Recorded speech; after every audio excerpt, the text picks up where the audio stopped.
இயேசு கிறிஸ்துவின் இனிய நாமத்தில் வாழ்த்துக்கள்.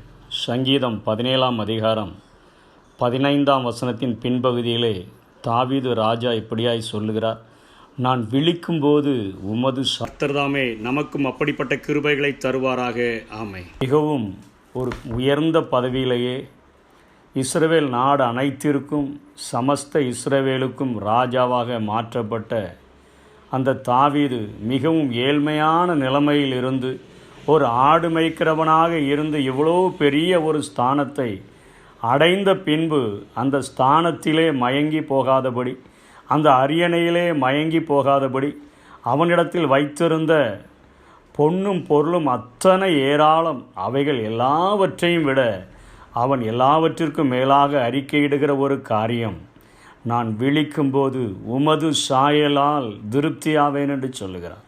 இன்றைக்கு இந்த உலகத்திலே நம்மை ஆராய்ந்து பார்த்தோம் என்று சொன்னால், இல்லை என்று சொன்னால் இந்த உலகத்தை பார்த்தோம் என்று சொன்னால், எதிலேயோ மனிதர்கள் தங்களை திருப்தியாக்கி கொள்ள முயற்சிக்கிறார்கள். எந்தெந்த காரியத்தையோ தேடி அலைந்து ஓடி திரிகிறதை நாம் பார்க்கிறோம். சங்கீதக்காரனாகிய தாவீது, மிகவும் பெரிய அரசனான தாவீது, சமஸ்த இஸ்ரவேல் அனைத்திற்கும் ராஜாவான தாவீது, எல்லா பொன்னையும் பொருளையும் உடையவனாகிய தாவீது இங்கே சொல்லுகிறார்: என்னுடைய ஆசையெல்லாம் நான் விழிக்கும்போது உமது சாயல், உங்கள் முகத்தை பார்க்கிற அந்த ஒரே ஒரு பாக்கியம் எனக்கு போதும் என்று சொல்லுகிறதை இந்த வசனம் நமக்கு சுட்டி காட்டுகிறதை பார்க்கிறோம். இந்த உலகத்தினுடைய கடைசி நாட்களிலே இயேசு கிறிஸ்துவனுடைய வருகைக்கு முன்பாக கிருபையின் காலம் முடிவடைகிற நாட்களிலே வாழ்கிற நாம் எவைகளின் மேல் நாம் திருப்தியாக இருக்கிறோம், எவைகளை காண்பதினால் திருப்தி அடைகிறோம் என்று சொல்லி இந்த நாட்களிலே நாம் ஆராய்ந்து பார்க்கும்படியாய் கடமைப்பட்டிருக்கிறோம். கோராயின் புத்திரர்கள், அவர்கள் வாசல் காக்கிற, அவர்கள் ஒரு வாட்ச்மனாய் இருந்த போதிலும் கூட அவர்களும் ஒரு வார்த்தை சொல்கிறார்கள். சங்கீதம் 84:10 அவர்கள் சொல்லுகிற காரியத்தை பார்த்தோம் என்று சொன்னால், ஆகாமிய கூடாரங்களில் வாசமாக இருக்கிறதை பார்க்கிலும் உடைய ஆலயத்தின் வாசற்படியில் காத்து கிடப்பது எங்களுக்கு எத்தனை இன்பம் என்று அவர்கள் சொல்லுகிறார்கள். இந்த உலகத்திலே மிகவும் பகிரங்கமாக தோன்றக்கூடிய அல்லது ஆடம்பரமாக தோன்றக்கூடிய, அது ஒரு பெரிய ஒரு 5 ஸ்டார் ஹோட்டல் போல விலையேறப்பெற்ற காரியங்களை வெளிப்படுத்தக்கூடிய ஒரு இடத்திலே நாங்கள் வசிப்பதை பார்க்கிலும் உம்முடைய ஆலயத்தினுடைய வாசற்படியில் காத்து கிடப்பது எங்களுக்கு அவ்வளவு சந்தோஷமான ஒரு காரியம் என்று சொல்கிறார்கள். இந்த உலகத்தில் 1000 நாட்கள் நாங்கள் வாழ்கிறதை பார்க்கிலும் உமது சமூகத்தில் அமர்ந்து உம்மை தரிசிக்கிற ஒரே ஒரு நாள் எங்களுக்கு இன்பமானது என்று சொல்லுகிறதை நாம் இங்கே பார்க்கிறோம். இன்னும் கொஞ்சம் ஆழமாக இந்த புதிய ஏற்பாட்டின் நாட்களிலே கிறிஸ்துவினுடைய வருகைக்கு பின்பாக வாழ்கிற நம்முடைய வாழ்க்கையிலே மகதலேனா மரியாளுடைய இருதயத்தினுடைய வாஞ்சையிலிருந்து நாம் ஒரு காரியத்தை கற்றுக்கொள்ள முடியும். ஆண்டவருக்காக, அவருடைய சரீரத்திற்காக, அவருடைய முகத்திற்காக, அவரை பார்க்கும்படியாக அவள் எத்தனையாய் ஏங்கினாள் என்பதை நாம் கண்டுகொண்டோம் என்று சொன்னால், நம்முடைய வாழ்க்கையில் இன்றைக்கி அந்த இயேசு கிறிஸ்துவை கண்டால் போதும் என்கிற ஒரு மகா பெரிய திருப்தியில் தாவீது சொன்னது போல, நான் விழிக்கும்போது உமது சாயலில் நான் திருப்தியாகிறேன் என்று நாம் சொல்லிவிட முடியும். இங்கே 4 சுவிசேஷங்களுமே அந்த வாரத்தின் முதல் நாளிலே என்கிற காரியத்தை சொல்லுகிறதை நாம் பார்க்கிறோம். வாரத்தின் முதல் நாளிலே என்று சொல்லுகிற காரியங்கள் மத்தேயு எழுதும்போது சொல்லுகிறது. மத்தேயு 28:1 மகதலேனா மரியாளும் மற்ற மரியாளும் என்று சொல்லப்பட்டிருக்கிறது. மார்க்குவிலே சொல்லப்படுகிறது மகதலேனா மரியாள், யாக்கோபின் தாயாகிய மரியாளும், சலோமே, இவர்கள் எல்லாம் சேர்ந்து கந்தக வர்க்கமிடும்படி அவருடைய சரீரத்திற்கு சுகந்த வாசனையான வர்க்கங்களை அவர்கள் இடும்படிக்காக அல்லது பரிமள தைலத்தை பூசிவிடும்படியாக அவர்கள் கடந்து சென்றார்கள் என்று சொல்லி நாம் பார்க்கிறோம். லூக்கா எழுதின சுவிசேஷத்திலே வேறு ஸ்திரீகளும் அவரோடு கூட அவர்கள் கடந்து சென்றார்கள் என்று எழுதப்பட்டிருக்கிறது. வேறு சில ஸ்திரீகளும். இங்கே யோவான் எழுதின சுவிசேஷத்திலே வாரத்தில் முதல் நாள் காலையில் அதிக இருட்டோടെ மகதலேனா மரியாள் கல்லறையின் இடத்திற்கு வந்து கல்லறையில் அடைத்திருந்த கல் எடுத்து போட்டிருக்கிற கண்டாள் என்று சொல்லி இங்கே ஒரே ஒரு மகதலேனா மரியாளை மாத்திரம் இங்கே யோவான் குறிப்பிடுகிறதை பார்க்கிறோம். இன்றைக்கு மார்க்குவிலே வேறு சில ஸ்திரீகள், சலோமே, யாக்கோபின் தாயாகிய மரியாள், மகதலேனா மரியாள் என்று சொல்லப்படுகிறது. மார்க்குவில் ஷலோமே 3 பேரை குறிக்கிறது. மத்தேயுவிலே 2 பேர் மாத்திரம் குறிக்கப்படுகிறது. யோவானிலே ஒருவர் மாத்திரம் அங்கே உள்ளே கடந்து சென்றால் என்று சொல்லப்படுகிறது. இவர்கள் எல்லாரும் வாஞ்சையாய் இயேசுவினுடைய சரீரத்தை பார்க்கும்படியாய், அவருக்கு வாசனை திரவியங்களை பூசிவிடும்படியாய், அதற்கென்று அவர்கள் கந்தக வர்க்கம் விடும்படியாய் வந்தவர்கள்தான். ஆனால் அவர்கள் வரும்பொழுதே அவர்களுக்குள்ளாக ஒரு குழப்பம். இந்த பெரிய கல்லை நமக்காக யார் புரட்டி தள்ளுவார்கள் என்கிற குழப்பத்திலே அவர்கள் வந்து மத்தேயு எழுதின சுவிசேஷத்திலே பார்க்கிறோம். கல் ஏற்கனவே புரட்டப்பட்டு இருக்கிறது. அவர்கள் உள்ளே பார்த்தபோது அந்த புரட்டப்பட்டிருந்த கல்லின் மேல் ஒரு மின்னலை போல ஒரு பிரகாசிக்கிற ரூபம் கொண்ட ஒரு தூதன் இருக்கிறான்.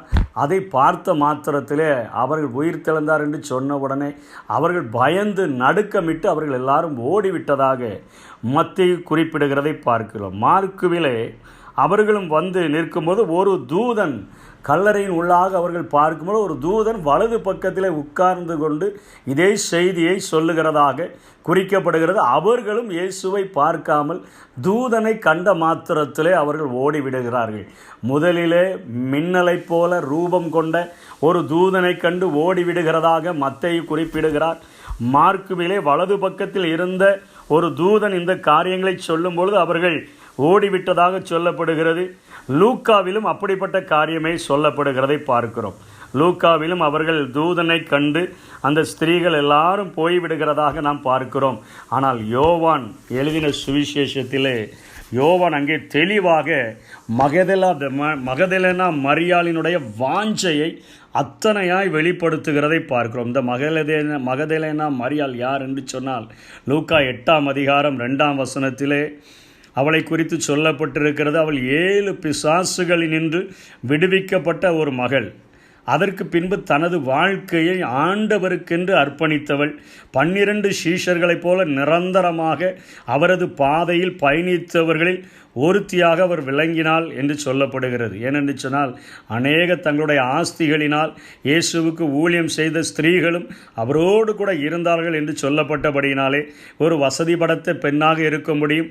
அவள் இயேசுவோடு கூட அவள் அங்கே பயணித்ததாக குறிப்பிடப்படுகிறது. அடக்கம் பண்ணப்பட்ட பின் ஞாயிறு காலையில் கல்லறையில் சென்று தைலம் பூசவும் தயாராக இருந்த அந்த மரியாளை குறித்து தான் இங்கே யோவான் எழுதுகிறார். அவள் கல்லறை இடத்திற்கு வந்து கல்லறை அடைத்திருந்த கல் எடுத்து போட்டிருக்கிற கண்டு உடனே உள்ளே ஓடி சீமோன் பேதுருவினிடத்தில் இயேசுவுக்கு அன்பாயிருந்த மற்ற சீஷர்களிடத்திலும் போய் கர்த்தரை கல்லறையிலிருந்து எடுத்துக்கொண்டு போய்விட்டார்கள், அவரை வைத்த இடம் எங்களுக்கு தெரியவில்லை என்றார். அத்தனை வாஞ்சையாக எப்படியாகிலும் என் இயேசு கிறிஸ்துவினுடைய முகத்தை பார்க்க வேண்டும், அவரை நான் எப்படியாகிலும் தரிசிக்க வேண்டும், அவரை நோக்கி பார்க்க வேண்டும், அவருடைய பாதங்களிலே நான் எப்படியாகிலும் தைலம் பூச வேண்டும், அவர்தான் என்னுடைய வாழ்வினுடைய எல்லா காரியங்களிலும் முதன்மையானவர் என்பதை உணர்த்துவிக்கும் வண்ணமாக அவள் தேடினது மாத்திரமல்ல, காணாத அந்த நேரத்திலே சீஷர்களை அவள் அங்கே தொந்தரவு செய்கிறதை பார்க்கிறோம். பேதுரும் மற்ற சீஷர்களும் கல்லறையிடத்திற்கு போய் அங்கே 2 பேரும் ஒருமித்து ஓடி பேதுருவை பார்க்கலாம் மற்ற சீஷன் என்பது இங்கே யோவானை குறிக்கிற அவர் துரிதமாக ஓடி கல்லறைக்குள்ளாக அவர் வந்து நின்றார். அங்கே குனிந்து பார்த்து விட்டு அவர் வெளியே நின்று விட்டார். சீலைகள் கிடக்கிறதை கண்டார், ஆனால் உள்ளே போகவில்லை. ஆனால் சீமோன் பேதுரு அவனுக்கு பின்னே வந்து கல்லறைக்குள் பிரவேசித்து சீலைகள் கிடக்கிறதையும் அவருடைய தலையில் சுற்றியிருந்த சீலை மற்ற சீலைகளோடு வைத்திராமல் தனியே ஒரு இடத்திலே சுருட்டி வைத்திருக்கிறதையும் கண்டார். முந்தி கல்லறை இடத்திற்கு வந்த மற்ற சீஷனும் அப்பொழுது உள்ளே பிரவேசித்து கண்டு விசுவாசித்தான். அவர் மரித்தோரிலிருந்து எழுந்திருக்க வேண்டும் என்கிற வேத வாக்கியத்தை அவர்கள் இன்னும் அறியாதிருந்தார்கள். அந்த சீஷர்கள் தங்களுடைய இடத்திற்கு திரும்ப போய்விட்டார்கள். வந்த வழியே அப்படியே அவர்கள் இயேசுவை தரிசிக்காமல் போய்விட்டார்கள். இங்கேதான் மகதலேனா மரியாளுடைய மீண்டும் அவருடைய வாஞ்சை வெளிப்படுத்தப்படுகிறதை பார்க்கிறோம். கிறிஸ்துவை காணாமல் தூதர்களை கண்டால், மின்னலை போல பிரகாசிக்கிற தூதனை கண்டாலும், வலது பக்கத்தில் இருக்கிற தூதனை கண்டாலும், அங்கே 2 தூதர்களை கண்டாலும், அவர்களை கண்ட அவர்கள் சொல்லுகிற வார்த்தையில் என்னுடைய வாழ்வில் திருப்தி வரப்போவதில்லை. நான் காண்பதற்கென்று வந்தவர் மேசியா, நான் காண்பதற்கென்று வந்தவர் இயேசு. அவரை பார்க்காமல் இந்த இடத்தை விட்டு நான் நகர்ந்து போக மாட்டேன் என்று சொல்லி அங்கே நின்று அழுது கொண்டிருக்கிறதை பார்க்கிறோம். 11ஆம் வசனம், மரியாள் கல்லறையின் அருகே வெளியே நின்று அழுது கொண்டிருந்தால், அப்படி அழுது கொண்டிருக்கையில் அவள் குனிந்து கல்லறைக்குள்ளே பார்த்து இயேசுவின் சரீரம் வைக்கப்பட்டிருந்த இடத்திலே வெள்ளுடை தரித்தவர்களாய் 2 தூதர்கள் தலைமாட்டில் ஒருவனும் கால்வாட்டில் ஒருவனுமாக உட்கார்ந்திருக்க கண்டால், அவர்கள் அவளை நோக்கி, ஸ்திரீயை ஏன் அழுகிறாய் என்றார்கள். அதற்கு அவள், என் ஆண்டவரை எடுத்துக்கொண்டு போய்விட்டார்கள், அவரை வைத்த இடம் எனக்கு தெரியவில்லை என்றாள். இவைகளை சொல்லி பின்பாக திரும்பி இயேசு நிற்கிறதை கண்டாள். ஆனாலும் அவரை இயேசு என்று அறியாதிருந்தாள். இயேசு அவளை பார்த்து, ஸ்திரீயே ஏன் அழுகிறாய், யாரை தேடுகிறாய் என்றார். அவள் அவரை தோட்டக்காரன் என்று எண்ணி, ஐயா, நீர் அவரை எடுத்துக்கொண்டு போனதுண்டானால் அவரை வைத்த இடத்தை எனக்கு சொல்லும், நான் போய் அவரை எடுத்து கொள்ளுவேன். அவரை தூக்க முடியுமா என்று தெரியாது. ஒரு பெண். அவள் சொன்னீர், எங்கே வைத்து இருக்கிறீரோ அவரை எனக்கு காண்பியும். கிறிஸ்துவை காணாதபடி, இயேசுவை காணாதபடி இந்த இடத்திற்கு நான் இடத்தை விட்டு செல்லப் போவதில்லை.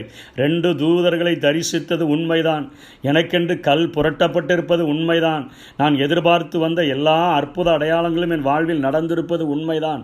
ஆனாலும் என் இயேசுவை சந்திக்காமல் இந்த விடத்தை விட்டு நான் அகலமாட்டேன் என்று சொல்லி நின்ற அந்த பிடிவாதத்தின் நிமித்தமாக பரலோகத்திற்கு போய் பிதாவை சந்தித்து விட்டு மீண்டும் சீஷர்களை சந்திக்கும்படியாக இருந்த இயேசு பாதியிலேயே திரும்பி வந்து இங்கே மரியாளுக்கு தன்னை வெளிப்படுத்துகிறதை பார்க்கிறோம். இயேசு அவளை நோக்கி, மரியாளே. அவள் திரும்பி பார்த்து ரபூனி என்றாள். அதற்கு போதகரே என்று அர்த்தமாம். இயேசு அவளை நோக்கி, என்னை தொடாதே, நான் இன்னும் என் பிதாவினிடத்திற்கு ஏறி போகவில்லை. நீ என் சகோதரரிடத்திற்கு போய், நான் என் பிதாவினிடத்திற்கும் உங்கள் பிதாவினிடத்திற்கும் என் தேவனிடத்திற்கும் உங்கள் தேவனிடத்திற்கும் ஏறி போகிறேன் என்று அவர்களுக்கு சொல்லு என்றார். மகதலேனா மரியாள் போய் தான் கர்த்தரை கண்டதையும் அவர் தன்னுடனே சொன்னவைகளையும் சீஷருக்கு அறிவித்தாள். அதற்கு பின்பாகத்தான் அந்த இடத்தை விட்டே அவள் நகழ்கிறார். உம்மை காணாமல், உமது சாயலில் திருப்தியாகாமல், உம்மை தரிசிக்காமல் இந்த இடத்தை விட்டு நான் அகன்று போக மாட்டேன் என்று சொல்லி பிடிவாதமாய் நின்ற அந்த மகதலேனா மரியாள் ஆண்டவருடைய பிரயாணத்தையே திருப்பி விட்டது. ஆண்டவர் பாதியிலேயே திரும்பி வந்து தன்னை மரியாளுக்கு வெளிப்படுத்துகிறதை பார்க்கிறோம். இன்றைக்கு அதிகாலை வேளையில், ஆண்டவரே, எங்கள் கண்களை திறக்கும் பொழுது உமது சாயலில் நாங்கள் திருப்தியாக விரும்புகிறோம், உம்மை பார்க்க விரும்புகிறோம், உம்முடைய முகத்தை பார்க்க விரும்புகிறோம், உம்முடைய முகம் ஒன்றே எங்களுடைய வாழ்வில் போதும் என்று சொல்லி அதிகாலை வேளையில் அவரை தேடினோம் என்று சொன்னார். அவர் கர்த்தரை நாம் தேடுகிற வேளையில் அவர் நமக்கு தென்படுகிறவராக இருக்கிறார். மரியாளுடைய அழுகையும் கண்ணீரும், மற்றவர்கள் எல்லாரும் பிரயாசப்பட்டு வந்தார்கள்தான், மற்றவர்கள் எல்லாரும் கல்லறை வரையிலும் வந்தார்கள்தான். ஆனால் அவர்கள் முதலில் கிறிஸ்துவை தரிசிக்கவில்லை. முதலாக இருதயம் முழுவதும் வாஞ்சையினால் நிறைந்திருந்த இந்த மகதலேனா மரியாளே இயேசு கிறிஸ்துவை சந்தித்து கடந்து சென்றதாக நாம் பார்க்கிறோம். தாமே நமக்கு அப்படிப்பட்ட கிருபைகளை தந்து நம்மை ஆசீர்வதிப்பாராக. ஆமென். நீதியில் நிலைத்திருந்து உம் திருமுகம் நான் காண்பேன். உயிர் தெழும் போது உம் சாயலால் திருப்தியாவே.